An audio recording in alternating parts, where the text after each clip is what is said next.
کسی کو ہدایت نہیں دے سکتے تو کشمیر کا مسلمان ہو تو بہار کا مسلمان کسی مسلمان پر یا کسی غیر مسلم پر ظلم زیادتی کرنے کی پرمیشن کہیں سے کہیں تک نہیں دی جاتی۔ اسلام ہمارا ایک طریقہ ہے، شریعت کا یہ پیغام ہے۔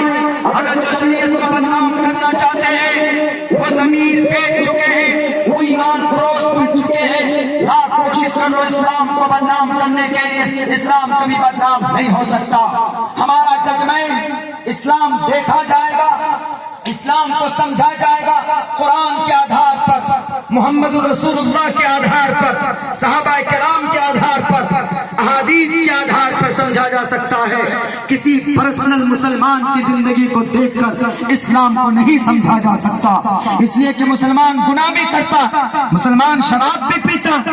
کوئی یہ کہے گا کہ مسلمان شراب پیتا تو اسلام میں شراب جائز نہیں۔ قیامت آ سکتی ہے کہ شراب کی ناجائز ہونے کی جو دلائل اس کو کبھی منسوخ نہیں کیا جا سکتا۔ میرے بھائیوں، یہ چھوٹی باتیں تھی جو اس وقت بولنا میں ضروری سمجھتا ہوں، چونکہ حالات ایسے بنا دیے گئے اس دیش میں، اور حالات کے اوپر بات کرنے کے لیے بہت لوگ تیار نہیں ہوتے، لیکن بولنے کی ضرورت ہے۔ اسلام کو بدنام کرنے کی جو سازشیں، دیکھیں جینوسائیڈ کی پوری پلاننگ ہو چکی، یعنی نرسنگھار کی اس دیش میں۔ اب سے پہلے کہاں ہوا؟ میانمار میں ہوا، بوسنیا میں ہوا، ایتھوپیا میں ہوا، جرمنی میں ہوا۔ نرسنگھار، جینوسائیڈ، اور جینوسائیڈ اچانک جنگ کر کے حملہ نہیں کرتے، ایسی ماحول بناتے میڈیا کے ذریعے۔ اس کی کیا ریالٹی ہے؟ جرمنی کے اندر ہٹلر نے کیسے ظلم زیادتی کی، 6 لاکھ بلکہ کہا جاتا ہے کہ کئی کروڑ یہودیوں کو مروایا۔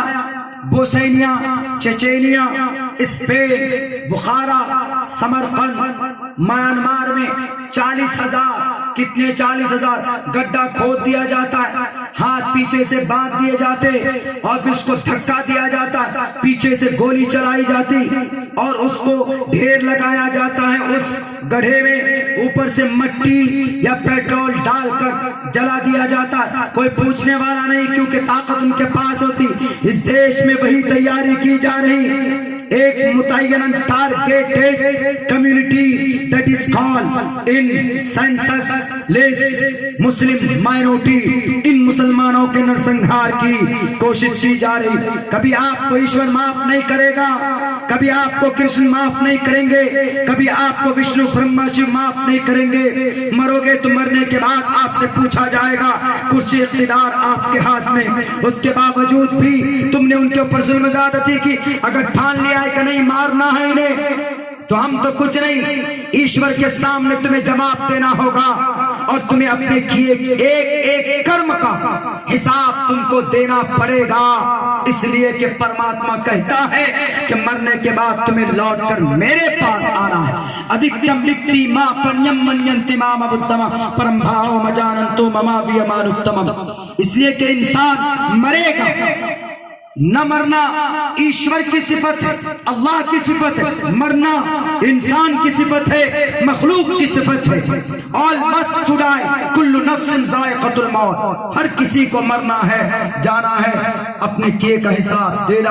اس لیے کوئی بھی غلط قدم اٹھانے سے پہلے ہمیں سوچنا چاہیے کہ ہماری زندگی کے اندر جو عمل ہم کرتے ہیں، مرنے کے بعد ان تمام چیزوں کا ہم سے سوال ہوگا، ہم وہاں پر کیسے جواب دیں گے؟ میرے بھائیوں، معذرت خواہ ہوں میں اراکین جلسہ سے، ذمہ داران جلسہ سے، میری آواز ایسی ہو گئی اس لیے کہ مستقل استعمال ہو رہا ہوں میں، لیکن 1-2 دن آرام کی ضرورت پڑے گی۔